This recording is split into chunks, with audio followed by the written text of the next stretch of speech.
오늘 함께 나눌 말씀은 학개서 1장 1절에서 15절까지 말씀입니다. 이제 새롭게 큐티책에 학개서가 들어갑니다.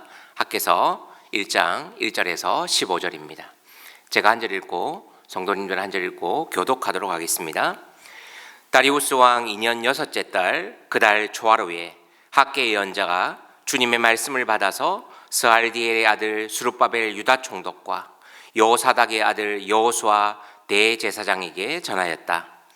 만군의 주님께서 이렇게 말씀하신다.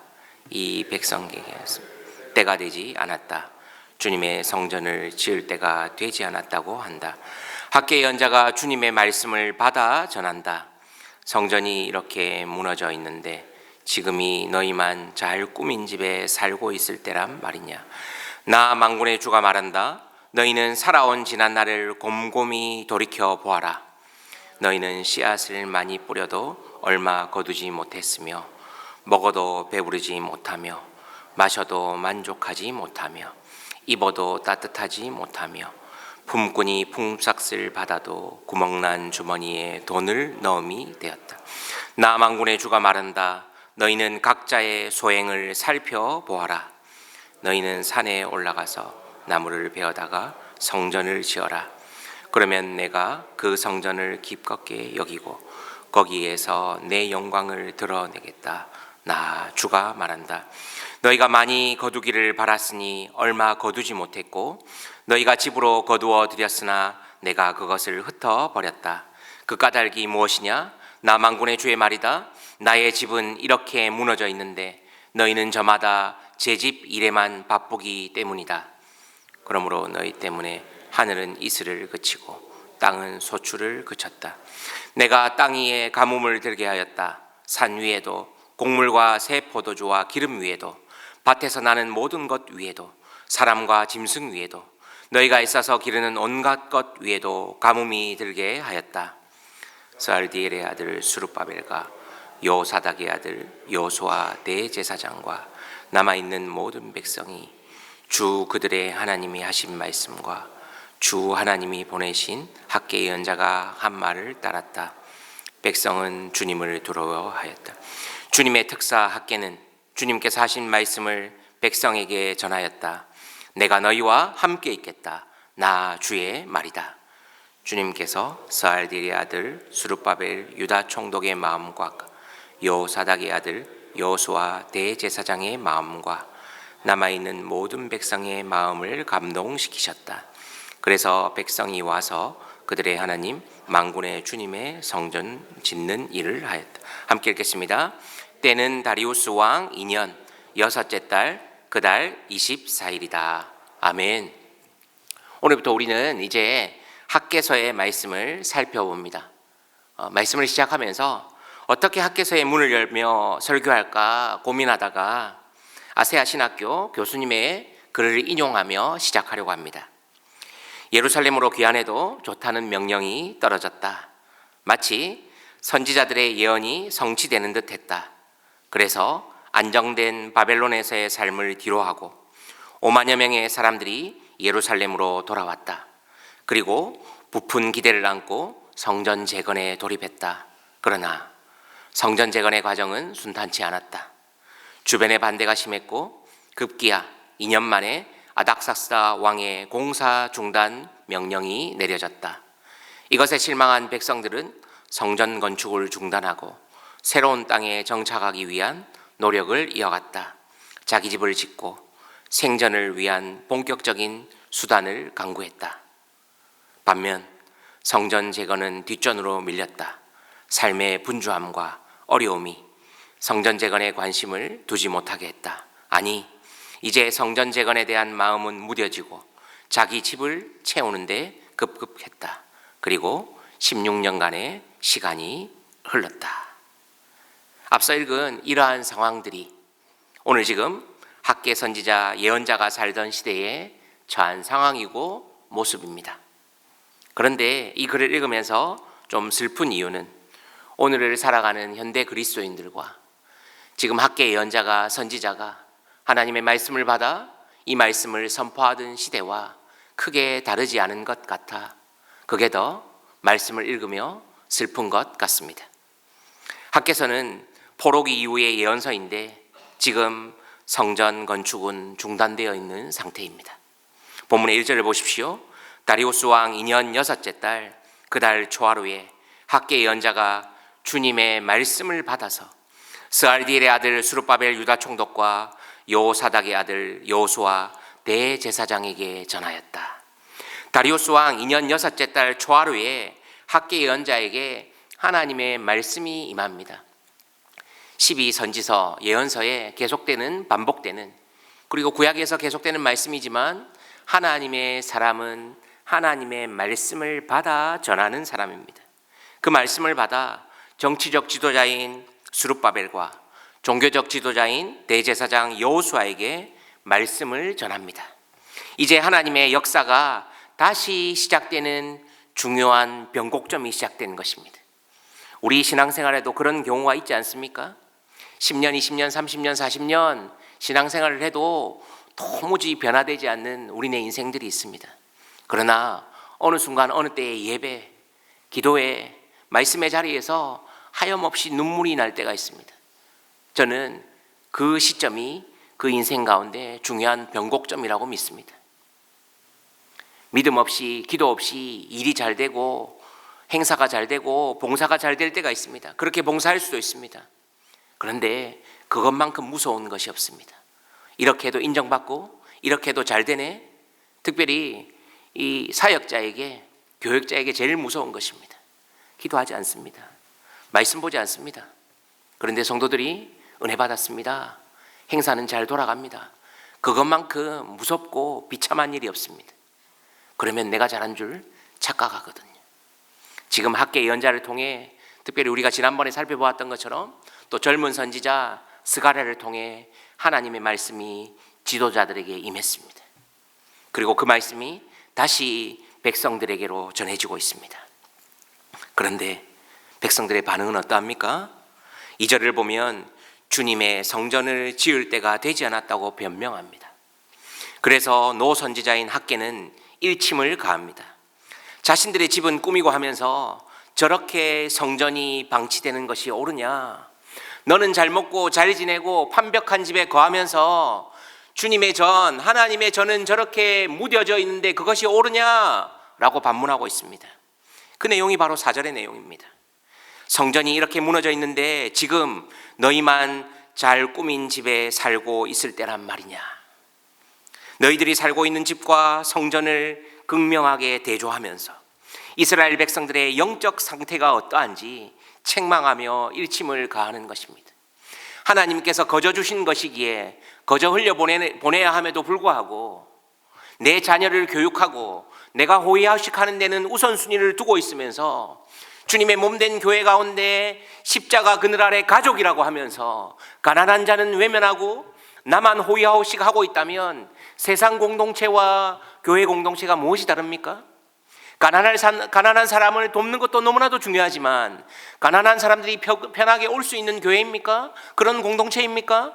우리가 학계 말씀을 통해서 우리 스스로를 살펴봐야 하는 것입니다. 내 자녀 교육하고 내가 성공하고 내가 사람들의 인정을 받는 데는 끊임없이 나의 물질을 투영하고 있지만 과연 주의 몸된 교회 가운데 주변의 사람들에게 얼마나 눈을 돌리고 있습니까? 제 말이 아니라 오늘 학개서 1장 4절이 오늘 쓰여졌다면 그렇게 얘기할 수 있는 것이죠. 그리고 7절과 8절입니다. 나 만군의 주가 말한다. 너희는 각자의 소행을 살펴보아라. 너희는 산에 올라가서 나무를 베어다가 성전을 지어라. 그러면 내가 그 성전을 기껍게 여기고 거기에서 내 영광을 드러내겠다. 나 주가 말한다. 너희는 각자의 삶을 살펴보라는 것입니다. 그리고 이제는 산에 올라가 하나님의 전을 지어라는 것입니다. 나 여호와가 거기에서 영광을 드러내겠다고 말씀하십니다. 구약의 성전, 성막, 특별히 출애굽 때의 성막이라는 표현이 나오는데요. 구약에는 이 성막이라는 표현보다 회막이라는 표현이 사실은 구약의 원문에는 더 많이 나옵니다. 무슨 말입니까? 내가 거기서 너와 만나겠다는 것입니다. 각자의 삶을 돌아보고 다시 한번 돌이키라는 것입니다. 우리의 삶의 우선순위가 어디 있는지, 우리 인생 가운데 긴급한 것과 중요한 것이 끊임없이 부딪히며 우리는 살아갑니다. 긴급한 것이 무엇입니까? 오늘 아침에 우리 자녀들 학교에 보낼 때 밥을 해서 먹이고 자녀들을 깨우고, 그것은 늘 긴급한 것입니다. 당장 해야 할 것들 늘 우리 앞에 닥칩니다. 그러나 늘 긴급한 것에 쫓겨 살다 보면 우리는 정작 중요한 것을 놓치고 삽니다. 중요한 것은 무엇입니까? 내 삶의 예배입니다. 저희 자녀들 예배에 빠질 수는 없죠. 좀 늦게 일어나더라도 3부 예배, 4부 예배, 공예에 참여해야 되는 것입니다. 왜냐하면 제가 중등부 다닐 때 예배를 생명처럼 이 표어였거든요. 우리는 모이며 예배하고 흩어져서 삶의 예배자로 살아가는 것입니다. 그것은 긴급한 일은 아닙니다. 여러분 주일 예배 한번 빠졌다고 해서 여러분 삶에 무슨 큰 사고가 일어난다든지 그런 것 없습니다. 우리 하나님 그런 분은 아니십니다. 그러나 늘 긴급한 일에 쫓겨 살다 보면 정작 중요한 것을 놓치고 살아갑니다. 우리의 삶을 돌아보라는 것입니다. 하나님의 말씀과 노선지자, 노예언자 학계의 외침에 지도자들과 백성들이 반응하기 시작합니다. 그것이 14절입니다. 주님께서 스알디엘의 아들 스룹바벨 유다 총독의 마음과 여호사닥의 아들 여호수아 대제사장의 마음과 남아있는 모든 백성의 마음을 감동시키셨다. 그래서 백성이 와서 그들의 하나님 만군의 주님의 성전을 짓는 일을 시작하였다. 여러분 놀랍지 않습니까? 16년 동안 중단되었던 하나님의 위대한 일이 하나님의 사람을 통해서, 말씀을 통해서 다시 삶의 변화가 일어나는 것입니다. 저는 기도하고 소망하는 것이 있습니다. 하나님께서 이런 연약한 마른 막대기 같은 저도 하나님의 말씀을 전하는 일을 하고 있다는 것, 저는 좀 행복하고 감격스럽습니다. 그런데 혹자들은 얘기합니다. 말씀으로 성도가 변하냐고, 설교 한번 듣는다고 그 사람이 변하냐고, 그런 자조 섞인 조롱 섞인 말들을 듣곤 합니다. 그러나 저는 어떤 기도의 자리든 한 명이 앉아있든 주일 예배의 말씀을 전하든 그날 그때 그 상황에서 들어야 될 한 영혼이 있다고 저는 믿습니다. 그래서 말씀을 통해 그 사람의 인격이 전인격적으로 변화되고 하나님의 말씀에 붙들린 한 사람이 세워진다면 언젠가 하나님의 예배자들이 이곳에 가득 차지 않겠습니까? 그래서 백성이 와서 성전을 짓는 일을 다시 시작하게 되는 것입니다. 저는 이 부분을 묵상하며 그 시대의 비전 메이커가 학개였다고 믿습니다. 물론 스가랴도 이와 비슷한 역할을 합니다. 그리고 행동하는 크리스찬 스룹바벨과 여호수아입니다. 물이 위에서 아래로 흐르는 것처럼 리더십들이 움직이기 시작했습니다.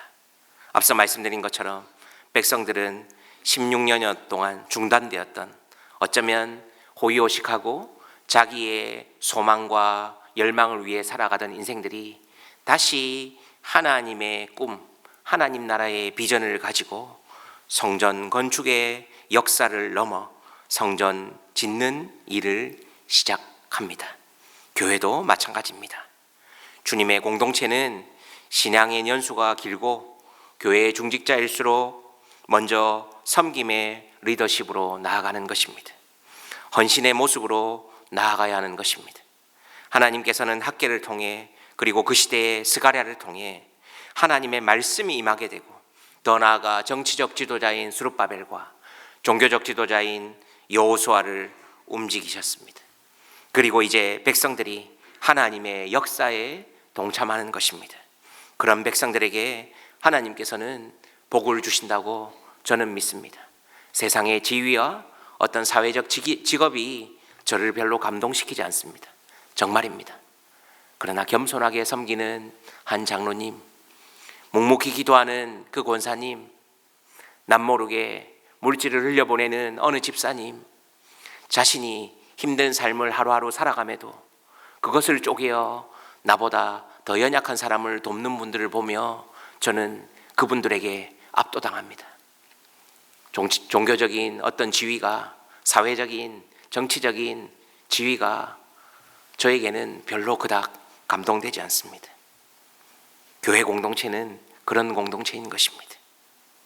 1장 1절에 다리우스 왕 2년 6대 짤 그 달 초하루, 즉 다리우스 왕 2년 6월 1일에 말씀이 임했습니다. 그리고 오늘 15절에 보면 다리우스 왕 2년 6월 24일 하나님의 역사는 다시 시작되는 것입니다.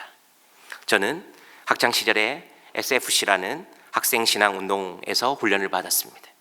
그 가운데 우리가 고백하고 선포하는 강령에 보면 생활 원리 가운데 마지막에 보면 하나님 중심, 성경 중심, 교회 중심이라고 신앙을 고백합니다.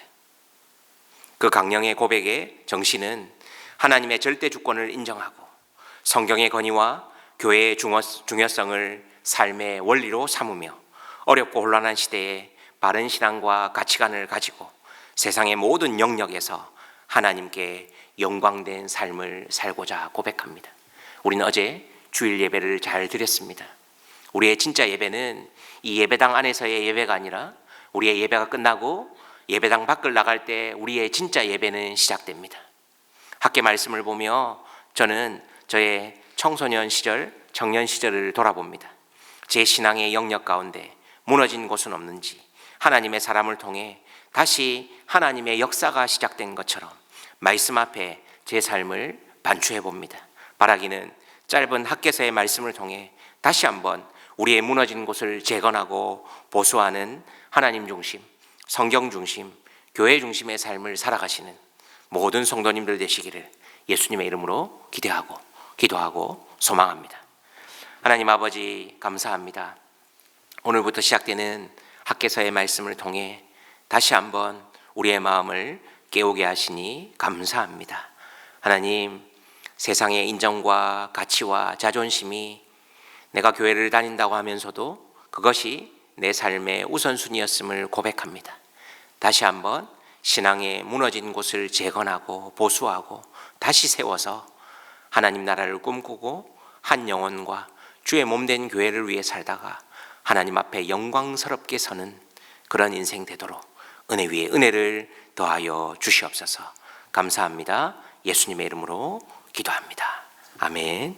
이 시간 기도하실 때 말씀을 생각하며 기도합시다.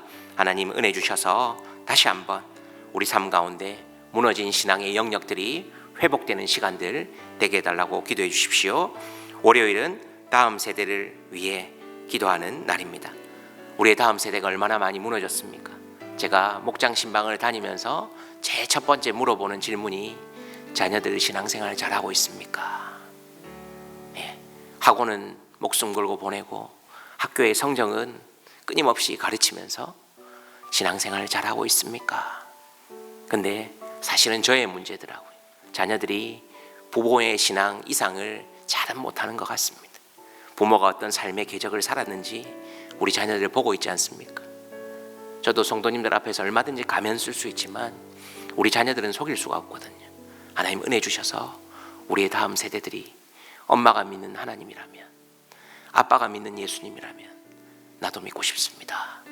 그런 고백이 나올 수 있도록 하나님 은혜 주십시오 라고 기도합시다.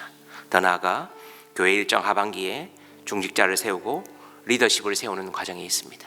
하나님 학계 같은, 스가랴 같은, 수룹바벨 같은, 여호수아 같은 그런 사람들이 주의 몸된 교회에 세워지게 해주십시오. 마지막으로 수요일부터 또 그리스 난민 단기봉사가 있습니다. 하나님, 주의 몸된 교회가 열방 가운데 연약한 자들을 섬기며 난민들을 섬길 때 아무런 사고 없이 잘 무사히 사역하고 돌아올 수 있도록, 그리고 여러분 개인적인 기도 제목들 가지고 기도하고 돌아가시기 바랍니다. 기도하겠습니다.